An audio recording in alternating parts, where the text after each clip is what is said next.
Hi friends, ఈవేళ కాకరకాయ తోటలోకి వచ్చేసాం ఫ్రెండ్స్. చూడండి ఎంత బాగా కనిపిస్తున్నాయో.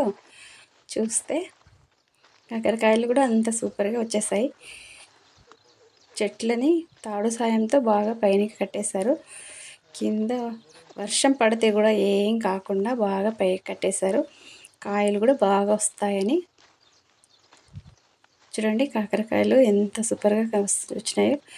కింద ప్లేస్ ఉంటుంది కదా ఫ్రెండ్స్, కాకరకాయ చెట్టు పక్కన ఆ ప్లేస్లో పాలాకు, చుక్కాకు వేసేసారు. చూడండి కింద మొత్తం ఎంత బాగా కనిపిస్తుంది చూడండి ఫ్రెండ్స్. సూపర్గా ప్లేస్ గ్యాప్ వచ్చింది, ఎంత సూపర్ కనిపిస్తుంది.